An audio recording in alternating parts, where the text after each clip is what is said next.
What is going on, everybody? Happy Wednesday. BobbyFi with my man Eric Sheets-Haber. Coming off a pretty decent Wednesday, had a really did well. Phillies got there for me, at least for my 3 and 4 men's at the end, because at least they were competent and they scored a ton of runs in the 8th inning. So I got a little lucky there and had them combo stacked with Tampa Bay. Did pretty well mostly and cashed in the big ones. The problem is I had Andrew Heaney, and even without Andrew Heaney, if I could somehow have found my way to pivot a 1 or 2, I may have been able to really take down all the money. Still a good night for baseball. Ready to take it on to another one. Sheets, how did you do? And then let's talk about today. Yeah, I didn't. Well, I shouldn't say I didn't do as well. I cashed in the monster on FanDuel, which is good. I had Blake Snell locked in everywhere, and yeah, man, all these guys struggle like with in the early inning, and it's a little annoying. But then he got rolling. I mean, they helped him out with some very, very meaningful strikeouts. And he got there. He made it through 6 innings by the skin of his teeth, I think. So that got me in over there. DraftKings, I had too much Heaney myself. So that stopped me from really getting anywhere. My Tampa, even the few Tampa stacks that I did play, I had a couple with Phillips, I had a couple with with Meadows, but didn't have any with both. Which puts you in a tough spot. Yep, that's always and dude, freaking what the hell? I was like a little steamed because I was really convinced based on our friend that that Cubs game wasn't playing. I took all my guys out, and then when I saw people putting up runs, I'm like, oh my god, I really hope that doesn't get there. But I wouldn't have played it anyway. It went from like red to like all clear playing. I don't know what happened. That's Chicago and sometimes Colorado for you. It happens. I guess like so. Huh? But at the same time, like, I mean, in general, in those kind of, especially cold, windy games that are going side to side, it wasn't like we were missing out. There was a couple home runs hit, but there was plenty of other places we could have got those from anyway, as you often point out. That's true. All right, so let's get into it. Let's go game by game today. There's a little more interesting tournaments on FanDuel today, I noticed, and I might end up doing a little bit of business over there. What do they have over there? I didn't know. Just they've got the 550, the Monsters, 100K for first. It's one of the big ones. I like it when they're big ones because with FanDuel, you really, I mean, cashing is cool, like great. But then if you're going to win, it's a pretty frustrating structure in general to finish in the top like 4 or 5 because you're basically a point behind a guy making 10 times the amount of money. So I like it at least when the tournaments are a little bit hiked up over there because I'm playing to win it anyway. So it's always more fun when it's. Well, I would like to say, by the way, I mean, I don't want to get too into it, but I don't want to curse it, but we've got a site sort of. We want you guys, by the way, go ahead, go to True DFS.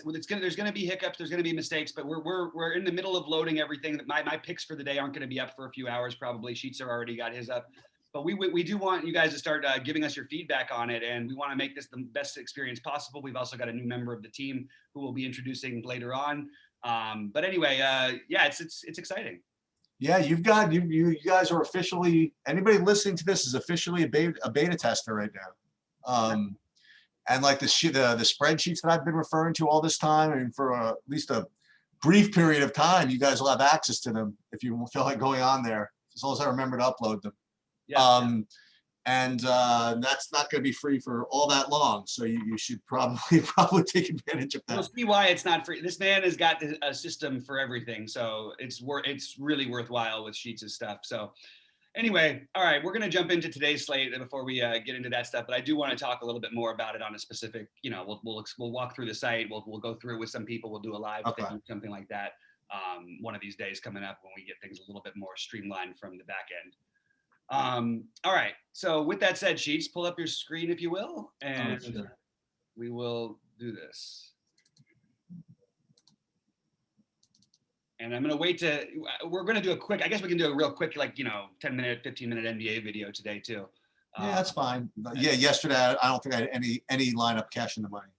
I cashed in a couple, which made me a little bit upset because but it was because I did something weird and I threw a Batadze into one of the $20. You know what I mean?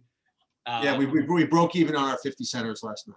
We broke even on the 50 centers. I really thought I was going to be sweeping you there for a minute, but then all hell broke loose in that other game. All right. Well, let's get into it. Miami, Philadelphia. Okay. Eflin and Rogers. Both actually good pitchers. Okay, Eflin's pretty good, pretty good pitcher against righties. Not a whole lot of threatening lefties on Miami. I have interest in Eflin a little bit. I also have interest, and I'm going to let weather and some other things. I think that like a young guy like Rogers, even if these guys are studs, you still can try it and to try and attack them if they can get a little wild, just to try and pick on the youth and hope for the blow up game. And then you get to that bullpen. We see what happens with the bullpen. What did they score? 7 runs in the, they were down 3-1 in the 7th and the 8th, and they scored 7 runs in the 8th. It's just, I'm not saying that'll happen every time, but bad bullpens are a thing. They're a real thing. So Philly in this spot, I have mild interest in the stack. I want to wait till we're done with it to really decide, but what is your level of interest? I know it doesn't look like the best stack on the slate, but I think that there's maybe a few bats more than a stack, but a mini stack I think is kind of interesting against a guy like Rogers for Philly specifically. But in general, I think Rogers is an awesome pitcher. Yeah, I didn't get to much over here. I would like to say I do have a comment about Zach Eflin. So again, what COVID did to us is I really don't remember whether I'm talking about last year or the year before when I think about this. But Eflin had a run where he was just actually like off the scattergram kind of against righties. Like he was his velocity was way up, and it was something that was really I mean, I used to like really follow Cardi when I was like really into like the roto grinder stuff, and he was like really confused actually that the velocity was so high and so much better against righties, and he was wondering if it was going to be like regression back to. And I think that this year he's actually regressed back to like kind of more normalcy. When you're hearing stuff about Eflin being like that great against righties, I have a feeling a lot of it's being weighted by those, I don't want to say outliers, but by this one period of time where he was just literally like just not part of his normal dispersion of results as far as velocity goes against righties. I don't know. So with all that said, I'm probably not going to get too much from either side. I do agree with what you said. Rogers certainly has a lot of talent, but this is I could probably find better spots for him. Yeah, I just wanted to just one more thing about Eflin. Like, I think that actually, like, I could argue that he's been on the wrong side. He's been on the wrong side of BABIP this year. By the way, he's been excellent. You look at this guy; he's pitched 6 innings at least in every single game he's pitched this year. I don't know how many pitchers in baseball can even say that. And he's got like 7 starts, maybe 8 actually, 8 starts. Is that right? Wow. And you're talking about like 2 of those starts, he gave up like 4 runs after they left him in probably a little too long.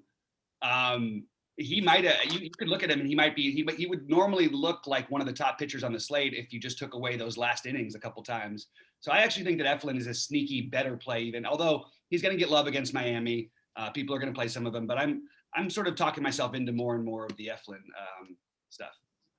All right, Tampa Bay, Baltimore. Wow, we actually have a game in a game where who's ever playing Baltimore, and Baltimore doesn't have like a 1,000,000 run total. Well, Tampa Bay certainly was the stack last night, which means we know that Sheets is not going to play them, right? Nope, he still might. I might. Okay. All right. I'm personally, I like Means very much. I'm not going to mess. I actually don't think Tampa is all that threatening against. He's pitching at home. It's a tougher park for him. I think he's got actually like really good stuff, and I think he's awesome. But I don't know where he's going to end up for me. He's definitely on my list, but I don't know if I'm going to. I don't know. I'm very iffy on Means. Talk me one way or the other about either. Yeah. So I don't like either pitcher here. As far as the hitting, I have Tampa right now. I mean, not a priority or anything like that, but my top 10 stacks. I would play him. A little bit. 1, 2, 3, maybe tied for. I have like 3 tiers. I have 1 at the top, and then like a tier of 2, and then like a tier of 3. So I have them as like kind of a 3rd tier team. And I'm not playing Means at 9,400. I'm not getting to that. Yeah, for what it's worth, also it looks like a pretty good bump to bats with the weather. Okay. At the moment, especially to power, but that can always obviously that changed yesterday with Chicago. Well, everything changed with Chicago all day yesterday. And the problem the only problem I have is like I don't like playing Margot on full slates. He's just not nearly comparable with the guys who are in his price range usually. I do like a Rosarena, but then you've got Meadows lefty, although he's cheap enough to where I still think it's viable. Rousseau, who's going to probably just get the at-bats while Means is in the game, which has been pretty long for the most part. Zanino is good against lefties, but Means is actually pretty good. So that's the only thing I'm sort of struggling with here. And I don't really love, again, you have a left-handed dominant lineup, so it's kind of strange to want to attack them. So I'm sort of on hold on this one. Although I do love the hitting weather. It's hot. It's blowing out a little bit. It seems like a good hitting spot here. And I'm not getting to these as my favorite stacks at all. You ready for Atlanta and New York? Yeah. Is it possible Morton is done? That he's done? Well, I mean, he's had some good outings this year. It's not like he hasn't had any good ones. He pitched well against the Phillies, pitched well against the Yankees. He's had some tough matchups. He had the Phillies again. He had Toronto twice out of 2 out of his last 3. So I'm not going to jump to anything like that at all with him. I'm going to actually say that he's reasonable play today. Especially, I have him as really a secondary play. Like now I'm going to sound one of those touts. If you want to play someone in the 8,500 range, he's probably a good play. You know what I mean? I have him very similar, but it's true. I do have him very similar to Eflin on DraftKings. I know you're not supposed to do this, but on FanDuel, he's like basically free. No, you are supposed to do it with guys like him because he's a pitch sucker. Like, and maybe he doesn't always get there. I mean, he still has the majority of his starts. Well, not the majority. He got there 3 times only, actually, to the 6 innings. But like, look at the teams he's faced. I mean, it's been a murder. It's not a good matchup. This is probably the second best matchup he's had to that one with Miami. So over there, where you get the 6 innings and the QS possibly, especially with the wind blowing in. He's like a really, really strong like math play over there for sure. Yeah, absolutely. All right. What else do we have here? We've got the. I mean, look, I'm just not, as of right now, with the wind blowing in from left, it's keeping me off of the Braves. That and the fact that I think Peterson is actually okay. Otherwise, even against Peterson, I don't think I would be stacking the Braves. But if the weather turned around, I might have a little bit more interest in the Swanson, Ozuna, Acuna, Riley guys. Yeah, that's where I'm at. I have Atlanta as kind of like a tertiary stack on FanDuel. Not much on DraftKings for that team. And as I said, like Morton, if I get to a build where I'm gonna want to play $8,500 guys. I mean, I think it's just the same for me. He's the same as Eflin. But then again, there's also Kluber in that sort of range also. So I think Morton is playable. I'm probably not doing it. I'm probably going to do something different with pitching, but maybe we'll see. All right. Want to start off the next game? This is the hitting. This is the hitting game. I like Boston quite a bit on both sides, and I like Toronto more so on FanDuel, but I guess no problem with them on DraftKings also. I don't know. I didn't really get to them too much on DraftKings, but I like them on FanDuel. But I definitely like the Bostons on both sides. I'm struggling with this because I feel like we see a pretty obvious chalk game. I personally don't think that Stripling is that bad. And I think Boston also, they hit us early with their lineup and they were on fire. And I think that they're okay. I don't think that they're this awesome elite lineup, but I'm just sort of struggling with this one. I also see I need to do some deeper research. I need to do some deeper research, I guess, on the how it's going to affect there because it's blowing in hard right now in new stadium, and that sort of has kept me a little bit questioning because otherwise I'd be ready to be all aboard the Blue Jays even as somewhat of chalk. But I'm going to do some more research and I'll have more information before 6 Eastern for you guys on that one. But as of right now, I definitely have some interest in the Blue Jays bats, especially, but definitely both sides. I'm not saying Stripling's so good you shouldn't be playing, especially in that stadium. but yeah, the normal names, you know what I mean? It's all the studs for Toronto, and it doesn't matter even if you get down to the bottom of the order, and even I guess 1 through 6, I was what I would say. And then we've still got a reasonably priced Kike Hernandez and Alex Verdugo to mix in if you want to do the Boston thing. So definitely interesting a little bit. So am I presuming that the wind's going to blowing out at Chicago? Right now I've got it as blowing out more towards left than to out, but I was just wondering why I was getting all this Washington. Go for it. I don't know. What are your thoughts?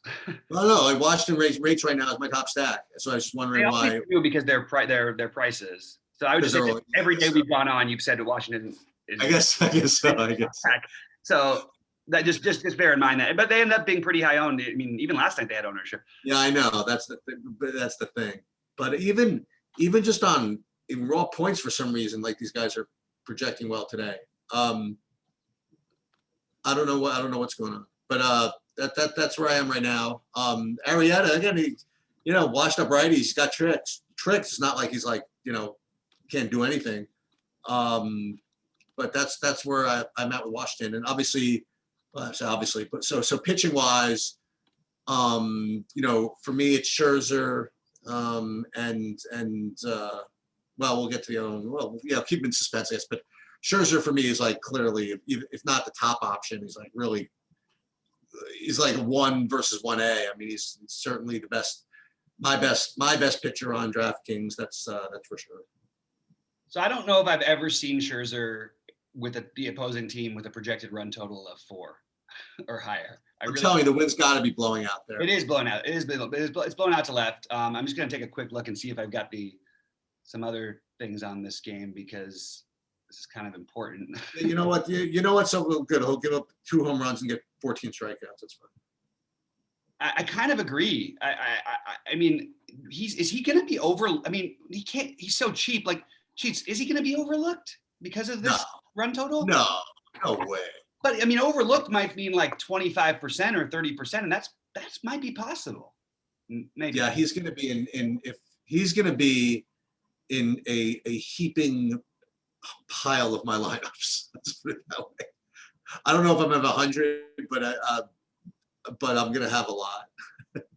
Yeah, I've you never heard me talk any mess about Scherzer. I would say though that there are guys on the other side you can definitely take some shots, because he's going to give up power. Like, that's just the nature of the way that he pitches. He's going to challenge every hitter. So if you wanted to pick a one-off low-owned bat, I don't mind if you wanted to take literally almost any of the reasonable guys, which are pretty obvious. I probably don't need to state them. Whether it be Bryant or Baez. I wouldn't mess around with guys like Hayward, or maybe you put Ian Happ or Jock Peterson would probably rate as like the best home run matchup. I'm just gonna take a quick look and see if there's any BVP history.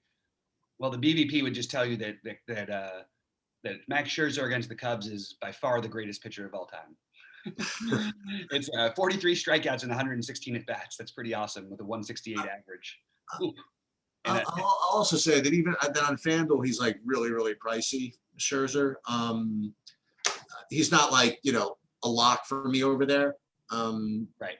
But on DraftKings, he's kind of close. It's kind of hard not to, yeah. Like, and I'm very into the Washington side of this thing. I don't think you can get a no strikeout pitcher to keep getting everything on his, I don't know. He's not going to keep getting away with murder. But I would just say that Washington has failed his chalk a number of times. Obviously, I have them right now as one of the best stacks anyway. I just think that they're all cheap except for Soto and Turner. But I don't think you want to be playing these guys with one. I say this right now, but it would have won me 100K last week, or 20. It would have won me 20K. Sorry, not 100. Instead of finishing third. But had I left Soto out of my lineup for Judge, which I almost did, and then they did it in the small buy-in, and it didn't, and it ended up would have won the 250 instead of coming in third. But I think you got to play at least one of those guys actually if you're going to try and play the stack. But all the way down to, I mean, even 9, like you have cheap options. I think mostly your focus will be, other than Jan Gomes, assuming that he catches at 4.3, which is a little bit expensive. But then again, he put up 34 last time and is part of the reason I almost won that thing. So Harrison, Castro, Schwarber, Bell, all super cheap. That's great value there.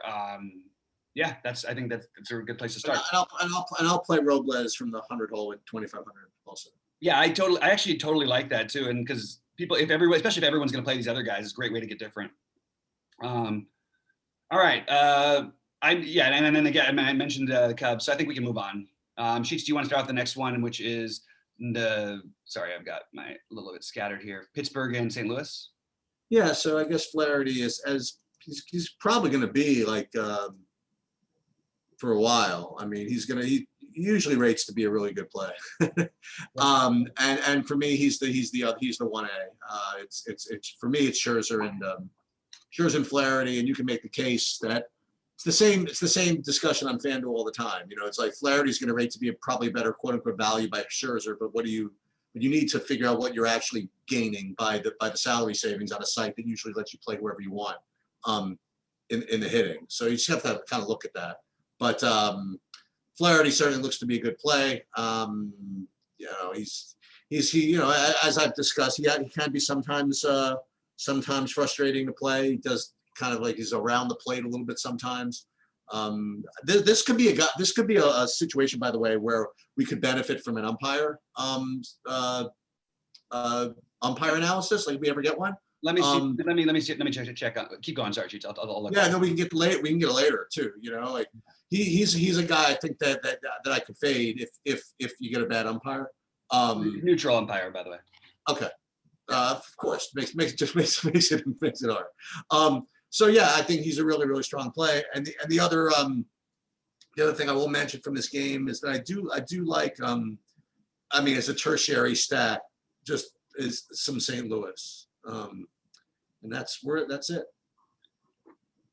I think that St. Louis makes some sense, but just want to point out about Trevor Cahill. Man, I've had more frustrating times playing against this guy than like any pitcher. He just sort of like you never quite get what maybe he gives up 2 runs in the first and you think you're off to the races, and then like 4 good innings, but he's kind of messy. Just walking a couple guys, but then I don't know. He gives up hard contact. He hasn't pitched well in like DFS wise, and he hasn't really pitched that like great in real life, but he's sort of gotten through his 4 or 5 innings. Pittsburgh is a mediocre team with a mediocre everything bullpen. I don't see any major hitting things in this game that I'm just double checking right now. Yeah, it's just I'm a little iffy on the St. Louis stack. If they're not going to be popular at all, I would definitely take some shots here. But like I think Dylan Carlson's price specifically is kind of ridiculous. I'm interested to see where they bat Justin Williams. Probably be at the bottom of the order again, but you never know. They might bring him up a little bit at some point. But I would say Carlson is actually a borderline preferred play. And then you got guys like they're just so cheap. It's hard not to want to have some interest. And even Goldschmidt at 4.2 it's just really, really cheap. So I have mild interest in them as a secondary stack. Maybe a mini stack. And I do like Flaherty, but I'm probably usually going to pick Scherzer, even in a windy game in Chicago. Obviously, the more likely to give him more runs, probably also plenty of strikeouts there. The one thing about Flaherty, the only thing I'm just going to say when you're comparing him with other aces, if you just even look, the strikeout rate's been good this year, but for a guy who's known for being this monster strikeout, he's pitched a lot of games and he's pitched deep into a lot of games and hasn't had double-digit strikeouts in the game. Not that that's the worst thing in the world. Also hasn't put up 30 fantasy points in the game. Now, you could be fine with 25 or whatever, or even maybe he does get it tonight. But it's as super chalk. I'm just thinking out loud, like, if we're going to have Flaherty at, like, let's say he ends up twice the ownership of Scherzer, I'm not saying that will happen, but it's possible because these run totals are drastically different. This is the lowest run total by a lot. So I would in that case pivot over to Scherzer. In fact, I still probably will have more Scherzer than Flaherty. Are you gonna play them? I mean, you're gonna play them both in some amount, no? Sure, absolutely. I think that's what most people are gonna do. Yeah. No, I am. All right. So next one. Sorry, Sheets. I'm a little bit scrambling here. The New York and Texas, we have this same Texas game again. Hyunjin Yang and Corey Kluber. I'm going to do it again. I will play Corey Kluber. He's on my list at 7,800. And then we got to figure out what we want to do with the Yankees bats here in Texas. I definitely think that they're interesting. It's sort of a bullpenny game because I don't expect Jang to go more than maybe 4 innings. The guy's got pretty good strikeout stuff, but it's just all over the map from what I can see. And this Yankees team is not a team that you want to be all over the map with your pitches with. So interested in Kluber and definitely interested in the Yankees, but more the superpower Yankees, not the cheapos so much. I want my if Voigt's back in the lineup or Judge. I think those are really my favorites. Everybody else would be fillers for a stack for me. I don't see anyone else who stands out. This is a pretty nasty lineup outside of them. Oh, and if Higgy gets in the lineup, of course, I like Higgy as well. But those are really my 3 favorites. I have no problem with Kluber at all. I think he's he's right there with Morton and Eflin for me as an SP2 in lineups that I'm not playing Scherzer and Flaherty together. I think that's definitely a build I'm going to make. So so let's just say that I did 33% of my lineups. Let's just say like Scherzer and Flaherty together. 33% of my lineups like one of Scherzer and Cheapo, and then another 33% maybe Scherzer with like an SP2, like those guys. Maybe I'll split up Morton, Kluber, and Eflin. So by definition, I'll probably end up with 10% Kluber, right? So that's fine. That's fine for me. I mean, like you said, Texas is no great shakes, and Kluber has shown signs that he's not finished yet. So that's I'm in. I like it. I do think that there could be an argument maybe for the bats though. I really like Gallo as a one-off, and I like Nate Lowe as a one-off. And with respect to the Yankees, I have them more on FanDuel right now. Oh yeah, it's a lot easier to get them in over there as usual. but actually, just to speak on that real quick again, I keep neglecting to talk about this kid, Dolis Garcia. I think this kid he's got real power. And you take away, Kluber's not quite the strikeout guy. Take away a little bit of the velocity. Low, I'm not stacking these guys, but Low, Calhoun, Gallo, Garcia, just at these prices and the upside, I think are kind of interesting. Now it's a good Yankees bullpen, so I don't want a full stack here or anything, but I'm just saying like any of those guys I see as being very good one-offs. Okay. All right. Cleveland, LA. Man, there's a lot of like viable pitchers lately I'm noticing. Shohei Ohtani, I have a mild amount of interest. I think I'm supposed to have a lot more interest. I do have interest, but we just named a lot of other guys who I like. I'm not playing Savali against the Angels, even with what's his name on the DL. I do think Savali is an okay real life pitcher. It's really hard. You need everything to break your way for a guy who doesn't strike out anybody going up against a team that doesn't strike out. I don't mean anybody. He just doesn't strike out many. So Ohtani, definitely mild interest. Savali, I don't know so much. Yeah, middler for me. Both pitchers, fine, okay. Both hitting teams, just kind of okay. Probably avoiding all of it. Same here. Always Jose Ramirez for a one-off is more than fine by me. All right, so Milwaukee, KC, Corbin Burns, and Brad Keller. Now you get into a conversation, okay? And it's pretty much the same kind of thing we were thinking about last night a little bit. So Burns has the K stuff that we dream about. He's a DFS gold mine. He put up 30 fantasy points or more in his first 4 starts of the season. As I pointed out, they would do than they did against Woodruff yesterday. They swung a ton early in the counts, and I've never seen Woodruff at 5 innings pitched and 2 strikeouts or whatever it was at the time. It was kind of surprising. I'm still willing to go back to it with Burns here. I actually think that his strikeout stuff might be like literally as good as high as anybody's in baseball. And he's going to find some mistakes. He can't hold runners on, which, maybe you shouldn't certainly be picking on him, but there are guys who can steal bases on KC in general. I think he's a really, really elite option. And I think I might be leaning, if everybody goes Flaherty, I might consider going Burns with the higher K ceiling. I think that's what's going to happen with Scherzer.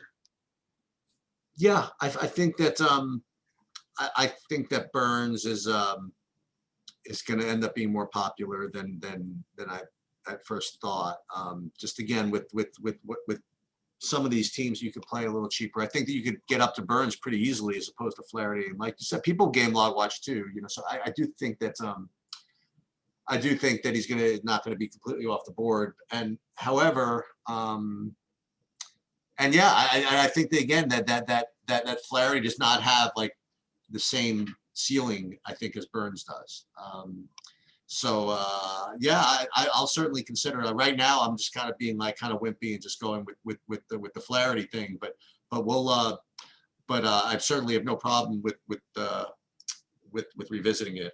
I'm also kind of I like the analysis of the Kansas City thing. I think it's very interesting. Like in general, like what do you do with a team that's facing a strikeout pitcher that just likes to just put the bat on the ball in the first swing? It's as usual. The answer is, well, if that pitcher's chalk, it means a little bit more than if the pitcher is going to be only mildly owned. So, if this were a situation where there were no other options except for Burns, and Burns would be like 60% owned, it'd be a kind of a cool fade in a way. But like you said, I mean, with the ownership, taking on a lot of different forms here, I think maybe you're right. Maybe Burns is a better play than I first thought. Maybe I should really give him a lot more of that. What do you think of Milwaukee as far as hitting goes? Not a lot. I actually think that if this was I have Brad Keller on my list. I think he's a completely reasonable, the exact kind of guy. He's at a price range where I would love to play him. I just don't know what do I need to do that for? Also, we've got another guy who's really cheap also in Logan Gilbert, who makes a lot of sense, who's coming up. Both of those guys stand out as being like really, really good values, but I don't know, again, do you need it? But then again, yesterday, we would have said the same thing about the pitcher for Detroit, Turnbull, and he goes and throws a no-hitter. So I'm not saying Keller's going to throw a no-hitter. I'm just saying that I think that he's a reasonable option at 5,500 that will be unowned or low owned, which is weird because he was really high owned when he was like this before, and he actually pitched well. So that's what I've got for this. I don't really know what to do with it exactly, but I do like him. And I think that just to mention real quick, the strikeout props, I believe Burns is the highest on the slate. And what's odd is of the guys who I have right now, and I don't think we have Scherzer's yet, but Burns and not everybody's is in, but Burns and Means stand out as being the best strikeout options on the slate. That's not counting Scherzer and Keller right now. I'm sorry, Scherzer and Flaherty. Man, there's a lot of good pitching options today that I think are interesting, and a lot of different ways that you could build. It might lead to some spread out ownership, and if it does get really chalky with anybody at pitcher, I might go a different direction, just because there's so many viable plays that I could see paying off, and very little to differentiate them, especially when you get to the 10K-ish range. I didn't know if you had noticed this, but Yelich came back yesterday, so that's one of the reasons I asked. Milwaukee's looking to be a pretty good stack, I guess, partially because, like you say, they're cheap, and second of all, because Yelich is back, and I would, be remiss if I didn't point out that Yelich is like under 5K. So I don't know if he's not healthy yet or whatever it is, but I mean, you don't get these guys under 5K for too long, So between him and Vogelbach, who's obviously always a cool part of the hitting environment you want, and these guys haven't done that much, but I mean Garcia, Kane, Colton Wong. I mean, I think these are. I think this could be a pretty interesting stack. Okay, I can understand it.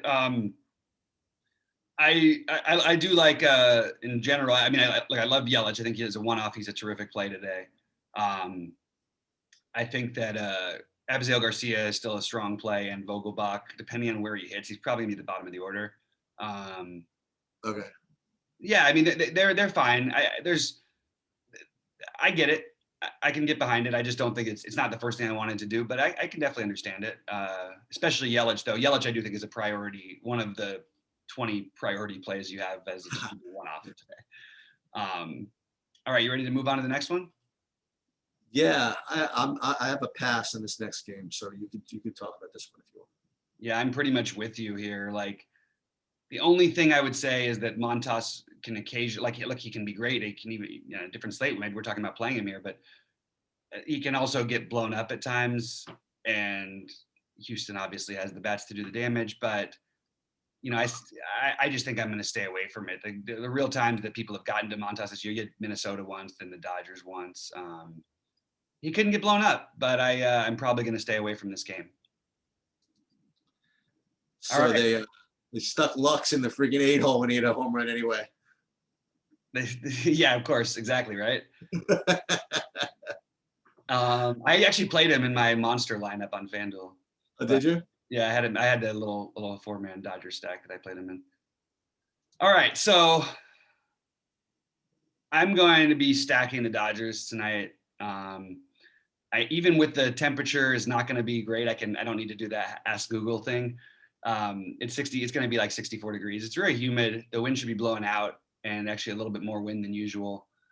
It won't affect things greatly with the way the stadium's built, but I wish I liked the team I was stacking better. This is not exactly this isn't what did you say? You usually say your father's Dodgers. This isn't your older brother's Dodgers. This is your brother from your 2 weeks ago Dodgers. So, and you're on top of it, you got Barnes in the lineup instead of Smith because Kershaw's pitching. So I love to try and go after Merrill Kelly. Betts, Muncy, Turner, Beatty. In order, I would go Betts, Beatty, Muncy, Turner, Lux would be my favorites from this team. Yeah, I'll play the lefties. I'll play Muncy, Lux, Beatty. But again, it's not like Merrill Kelly's like tremendously impossible for righties either, right? So right. Yeah, no, what happened? He was supposed to pitch yesterday, and they duped us. Yeah, whatever. They duped us. They duped us, yeah. So who knows? Maybe my Dodgers stacks would have won it all last night. Who knows? Although they actually scored. Who's pitching for the Dodgers? Doing having a bullpen game or something? I think Kershaw is going to pitch. Oh, but check Kershaw today. I'm sorry. Sorry. Yeah. So are you going to get to him at all? I threw him in here. So that's why I didn't see who was pitching because I had him in this dummy lineup here. When I looked at pitch, I say no one for LA. That's why I said, what is it, a bullpen game or something? Yeah. So I really almost dismissed Kershaw today's slate. I guess, is that a mistake? Maybe. It's just there's a lot of guys, but you could make an argument that he might be I don't know if safe is the right word. Safe maybe. I think on FanDuel he's interesting because like that the 6 innings feels like all but a guarantee, and he gave up 5 runs in the last game and got hit around a little bit and still had 11 strikeouts and put up 25 fantasy points. You know what I mean? He's just a really good pitcher still. And Arizona has nobody who I'm afraid of in their lineup versus, Josh Rojas is a lefty batting. I don't know. I'm thinking this game, if Kershaw does in fact end up starting, that you might see the lowest run total probably for Arizona. But you can't play all these guys as we talked about. And where do we rank him? Yeah, he's not the natural guy you think of with the highest K rate, but when you look at his K rate versus Jack Flaherty's, I'll take Kershaw, please. And just in general, even today, maybe he is. I think we're going to have to let ownership dictate a little bit of what we do if we want to, you know what I mean? Because I think Scherzer's the best upside play. I think Flaherty feels really good and really safe. I think Burns and Kershaw both, I think Kershaw almost always has a good game here. In general, he just throws, he gets the quality start almost every time he pitches. I know it's been 2 in a row that he hasn't, so don't at me, but in general, if we take over the last 50 games he pitched, he's probably thrown a quality start in 42 of them, 44 of them maybe. So Dodgers and Kershaw for me, totally on board. Don't really think there's anything, again, I mentioned the weather is not ideal, but I'm still willing to eat some of it. And I really like a smaller Dodger stack than a bigger one because I don't love the Pujols to Yoshi thing. And also they can turn into somebody else really hurry. I also have no idea how this Dodger lineup will really shake out. I'm imagining they're going to, they don't have, like, we don't have Chris Taylor projected in the lineup. I think he probably will be in the lineup. They don't need to keep playing Albert Pujols every night. You know what I mean? You can play Chris Taylor. You can move somebody else around and have Chris Taylor play. Like, I understand it's fun to have say we have Pujols on our team, but this guy, I mean, he is genuinely dust. Still, I think you can actually use him in parts of stacks if you want to, but I'm not going to probably. And I'm just interested to see how the lineup shakes out. Like Lux, maybe they shift things down. Maybe Lux bats second today. Maybe Lux bats, I don't know. It's really hard to know with this team because every day it's like a different player's out. They have 5 guys who aren't on their starting roster this season. So anyway. Logan Gilbert is the same play as Bubic yesterday. He's a very, very good point per dollar play. You probably, I won't say probably, it's likely you don't need him. But if you want to build a lineup where you do need him, he's a good play to use. I don't think that he's going to be popular enough for me to make the case to play the Tigers, although I like doing that. In a similar way that I didn't think that Bubic was going to be popular enough for me to make a case to go against him, to stack against him either. So it really depends on how you crunch and how you build. If you have if you really want to, I don't even know who the expensive guys are. I just have to know who the values are. But if you want to, jam in some expensive hitting, then I totally give you the go ahead to play Logan Gilbert. Yeah, he's going to be popular as of right now. I can virtually guarantee that, but it's going to change. So I'm saying if the thing started right in 5 minutes, he would be popular. I think by the end of the day, when people see the value that opens up, that they're going to go away from it. Why aren't you talking about stacking Detroit?